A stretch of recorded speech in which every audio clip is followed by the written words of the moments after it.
베드로전서 2장 9절에 왕같은 제사장들이요라는 말씀은요, 우리가 굉장히 많이 들어왔던 말씀이고 복음성가에도 나와 있고 우리가 많이 불렀던 말씀입니다. 듣기에는 굉장히 좋고 맞아 우리들은 왕같은 제사장이야 라고 하지만 사실 왕같은 제사장은 뭐냐라고 물어본다면 말하기가 매우 어렵습니다. 오늘 이게 추상적인 말씀이기 때문에 그렇습니다.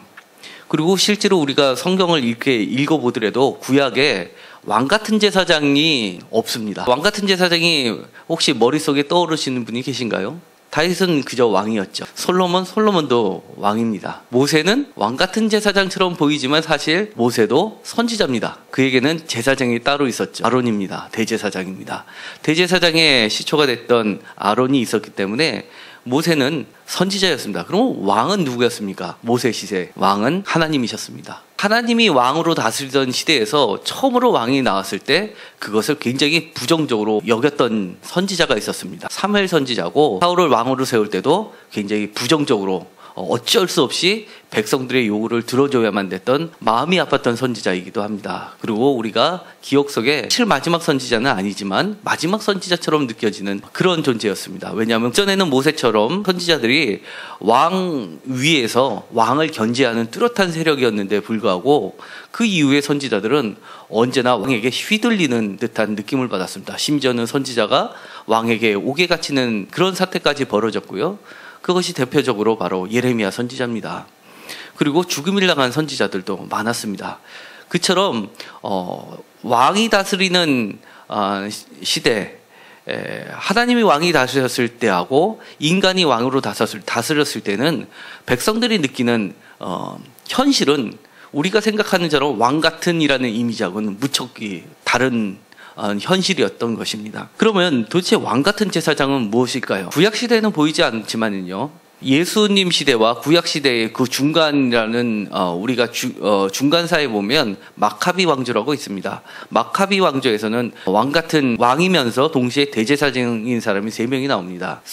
계열의 사두개파들이 서로 갈라서는 계기가 되었고요. 어떻게 왕이면서 동시에 제사장이냐라는 것에 대해서 강력한 반발이 일어나서 사두개열의 제사장 집안들에서 분리돼서 나온 것이 바로 쿰란 공동체라고 학자들은 보고 있는 겁니다. 그 정도로 왕과 대제사장이 함께 한 가지 직책을 모두 수행하는 것은 사실은 하나님에 대한 도전으로 여겨졌던 것입니다. 신약시대에 와서는 그것이 하나로 통합되기 시작했습니다. 도대체 왕같은 제사장과 통합된 사람이 누구일까요? 단 한 명이 있습니다. 바로 예수님입니다. 예수님께서 십자가에 달려 돌아가시고 나서 왕이면서 대제사장이라고 고백하기 시작한 건 히브리서입니다. 출처도 없는 멜기세덱의 반차를 쫓은 천상의 존재, 하늘에 계신 왕이라고 분명하게 얘기하시는 영원한 제사장 되신 분이 바로 히브리서에 나온 예수 그리스도입니다. 더 발전돼서 베드로전서 2장 9절에 가면은요, 예수님만 그렇다는 게 아니라 나아가서 우리까지도 그렇다는 겁니다. 우리도 왕같은 제사장들이요 라고 선언해버립니다. 도대체 왜 그럴까요? 산돌이 나옵니다. 살아계신 돌. 산돌은 우리가 알고 있는 것처럼 예수님입니다. 2장 4절에 보면 산돌이신 예수께 나아가라는 말을 통해서 살아있는 돌, 산돌, 영원한 생명이신 돌 은 바로 예수님이십니다. 그런데 5절에 보면 너희도 산돌같이 신령한 집으로 세워지고, 예수 그리스도에게만 돌려졌던 산돌이라는 개념이 우리들에게까지 확대를 시키고 있습니다. 거룩한 제사장이 될지니라라고 얘기를 하면서 9절에 보면 왕같은 제사장들이요 라고 선언해버리는 겁니다. 왕같은 제사장이라는 개념은, 이 왕이라는 것은 사실은 다스림을 얘기합니다. 예수님처럼 하나님의 정권을 위임받아서 세상에서 그렇게 다스리는 존재로서의 제사장의 역할을 감당하라라는 뜻인데요.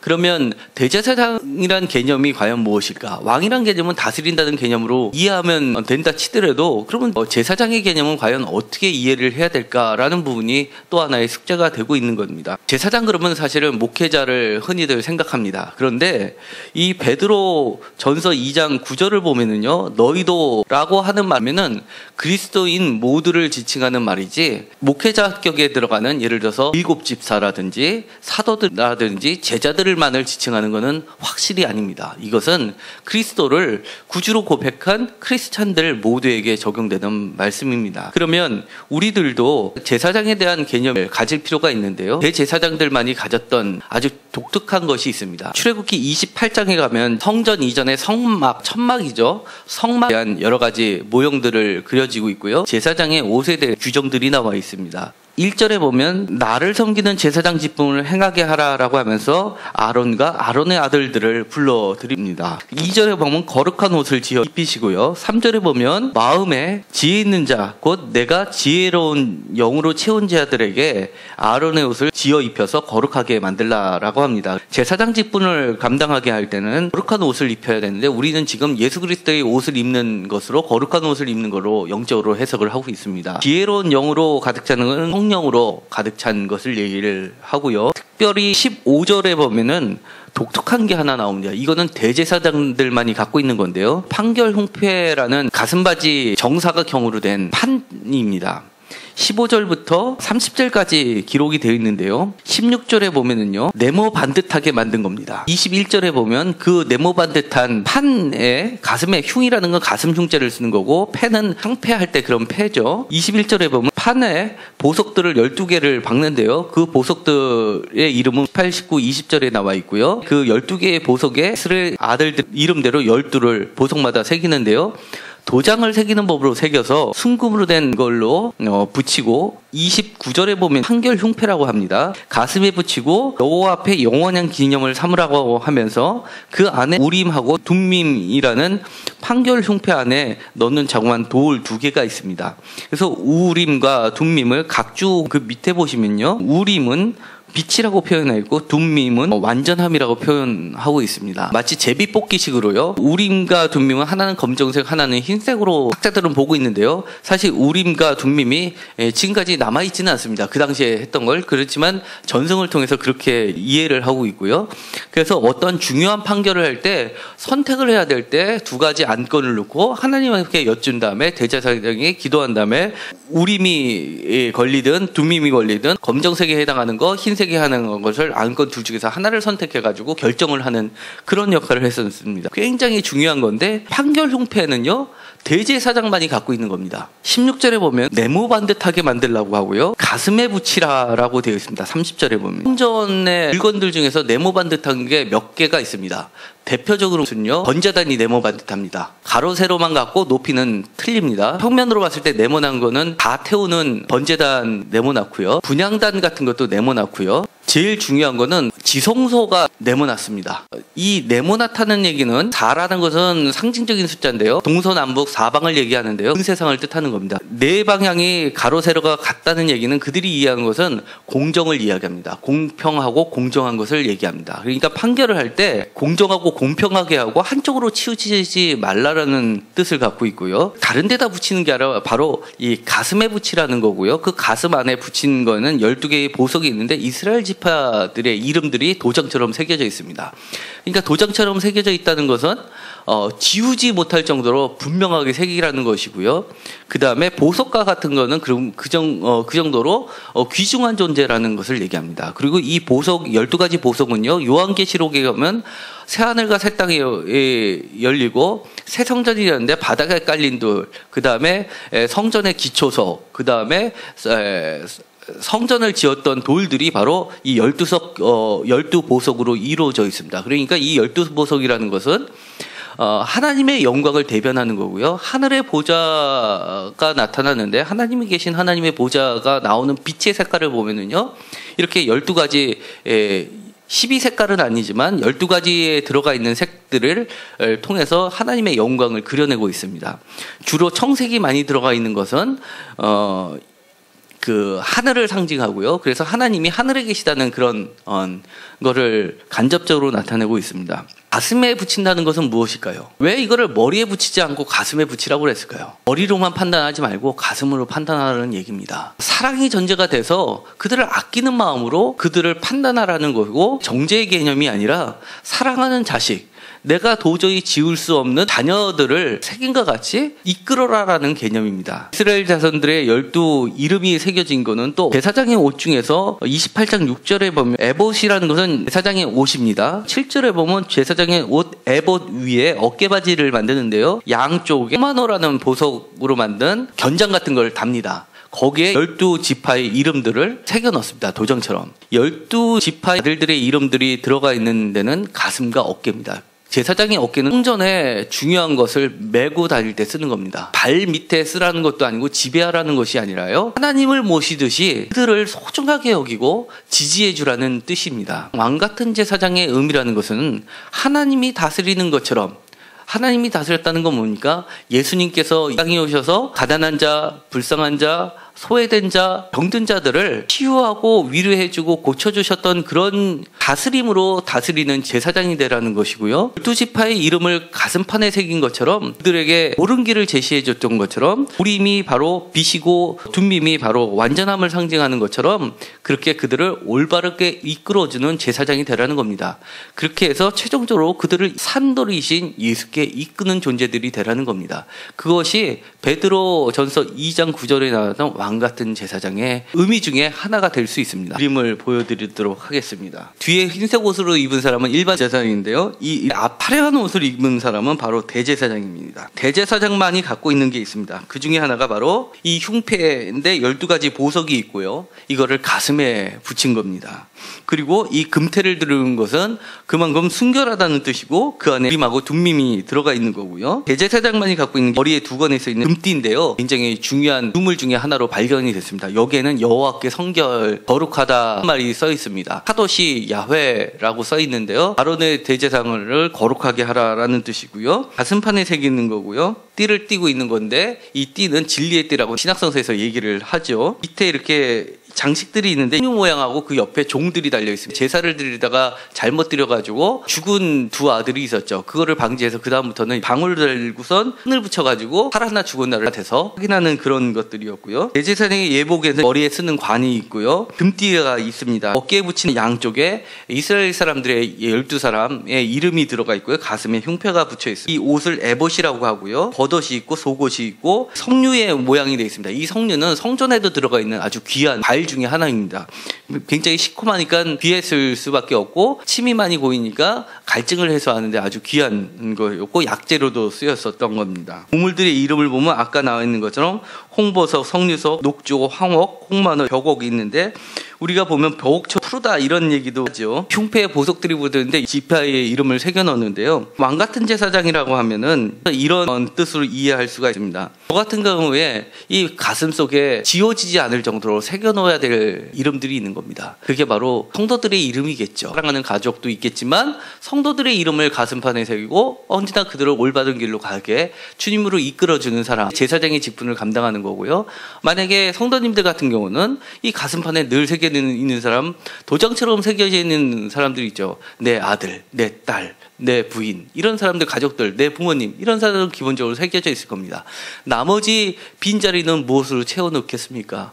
여러분들이 돌봐줘야 될 예수님의 손길이 필요한 사람들의 이름을 새겨놓고 그들을 보석처럼 귀하게 여기라는 겁니다. 명확하게 이거다라고 하는 게 없습니다. 왜냐하면 출애굽 당시에 그 보석이 그대로 내려오는 게 없고요. 솔로몬 성전 시대 때 입었었던 이 에봇도 그대로 지금까지 내려오는 게 없습니다. 이름만이 있어가지고 정확하게 그때 쓰였던 보석인지 지금 우리가 추정하는 보석인지는 정확하게 일치하지는 않는데 추정을 하는 겁니다. 번제단도 네모 반듯합니다. 네모 반듯함은 공정하라는 거죠. 치우치지 말라는 거고요. 내 모퉁이에 뿔이 달려 있는 것은요. 제단뿔에 베어라 이런 소리도 있고요. 예를 들어서 살인을 죄를 범한 사람들이 제단뿔 잡으면 이 사람은 돈을 받을 수가 있었습니다. 피서 같은 데도 있었고요. 이 뿔을 잡는다는 거는 힘을 상징해서 불소의 뿔을 얘기하고요. 민수기 보면 야훼를 여호와를 불소의 뿔로 표현합니다. 뿔이라는 건 여호와의 힘과 권능을 상징하고요. 죽음을 면할 수 있는 구원을 상징하기도 합니다. 네모 반듯 비슷한 것은 전의 도구들 중에서 몇 개 되지 않는데 바로 왕 같은 제사장이 반드시 취해야 할 것은 네모 반듯해야 된다는 것이죠. 공정하고 공의롭고 알아야 된다는 게 해당이 될 수 있습니다. 전체의 성막도의 모양인데요. 오른쪽이 동쪽입니다. 그래서 예수님께서는 동쪽으로 들어오신 게 되고요. 제일 먼저 6번이 번제단입니다. 네모 반듯하고 뒤에 보면 5번이라고 되어 있는 게 물로 씻는 물두멍이라고 되어 있는데요. 출애굽 당시에서는 물두멍이 물그릇처럼 되어 있는데요. 솔로몬 성전 때는 바다라는 표현을 했습니다. 굉장히 거대하게 만들어서요. 여기서는 제사장들이 성전에 들어가기 전에 반드시 손과 발을 씻었습니다. 여기서 물은 정화의 기능이 있고 깨끗하지 하지 않으면 하나님께 올바른 제사를 드릴 수 없다는 것을 상징하죠. 그래서 우리가 예배를 드릴 때 항상 기도할 때 죄에 대한 기도를 반드시 넣는 이유가 바로 그런 겁니다. 우리가 죄가 있을 때는 하나님께 올바로 드려지는 제사를 드릴 수 없다는 것이고요. 번제단의 의미는 모든 것을 다 태우는데요. 태우지 않는 것 딱 하나가 있습니다. 가죽입니다. 가죽은 제사장한테 물렸던 것이고요. 나머지는 전부 다 태웠습니다. 그래가지고 올라가는 연기를 통해서 하나님께서 기뻐하시는 향기라고 얘기하고요. 그리고 내 것이 없고 전부 다 태웠던 것이기 때문에 그만큼 온전한 제사를 상징합니다. 성소는 사각형 모양인데요. 먼저 금설병하고 7개의 촛대 모양이 있는 단이 있습니다. 향유, 기름을 넣는, 향기가 나는 기름을 넣는 단이 있고요. 그 뒤에 지성소가 있고 언약궤가 놓여져 있습니다. 떡상이라고 되어 있는 거 바로 앞에 떡상이라는 것은 떡 6개씩 2단으로 해서 12개가 놓여 있는데 그것도 12지파를 상징하고요. 그 앞에 4번이라는 걸 보면 등대가 놓여 있는 건데 예수님께서 나는 떡이다 라고 얘기를 하셨죠. 그 앞에 빛이 비치는 거면 나는 빛이다 라고 얘기하는 게 다 성전을 두고 나서 얘기를 하는 겁니다. 예수님 자신이 내가 떡이고 내가 하늘에서 내려온 만나고 내가 참빛이다라고 얘기했던 것은 다 성전을 두고 하신 말씀이고요. 이건 이제 모형들인데요. 이건 제사장의 옷이고요. 이 뒤에 있는 게 요게 언약궤입니다. 이 위에 있는 천사 모양과 날개 닿는 걸 구룹이라고 하는 것이고요. 그 다음에 이 안에, 이게 이제 이 7개의 촛대가 아까 있는 그 떡을 비춰주는 등잔이 있었던 거고요. 이게 이제 번제단입니다. 뿔이 있는 번제단이고요. 이 안에 이제 요 앞에 있는 요게 이제 갈콜이고요. 고기 같은 거를 걸어서 딱 끌어당기는 거고, 그 다음에 여기 있는 게 이제 부삽들입니다. 재 같은 거를 끄집어내는, 밑에서 걷어내는 그런 역할을 했고요. 요런 것들이 바로 물두멍입니다. 이렇게 해서 요런 대야같이 생긴 건에 물이 담겨 있고, 여기서 이제 씻었던 것을 얘기합니다. 이제 정리를 하려고 합니다. 주님께서는 베드로전서 2장 9절을 통해서 우리는 왕같은 제사장이라고 합니다. 그리고 우리에게 주님께서 자신이 하셨던 일을 사실은 위임하셨던 겁니다. 당신께서 이 땅에 오셔서 하셨던 모습이 바로 왕같은 제사장의 모습이었고, 그것이 나한테만 국한되는 것이 아니라고 얘기를 하는 겁니다. 우리가 과연 12가지 보석의 이름을 가슴속에 다 채워놓았을까요? 혹시 빈자리가 있다면 하나씩 채워놓으시기 바랍니다. 그 중에 하나는 나를 찾아오는 손님일 수 있습니다. 직장에서 또는 거래처일 수도 있고요. 사업장에서 환자일 수도 있고, 그 다음에 손님일 수도 있습니다. 그런 사람들에게 예수님의 심정으로 한번 품어보시는 건 어떠십니까? 그게 말처럼 사실은 왕같은 제사장이라는 것은 말처럼 쉬운 얘기가 아닙니다. 그저 영광으로 왕이 들어가니까 정말 좋은 거구나, 남을 지배하면 되겠구나라고 하지만, 사실은 이곳에서 얘기하는 왕같은 제사장은 다스리고 지시하고 억눌리는 그런 왕이 아니라 그들을 어깨에다 맬 줄 알고 가슴에 새겨넣을 수 있는, 부모의 심정으로 가슴에 새겨넣을 수 있는 그런 하나님의 다스림이 있는 제사장이라는 겁니다.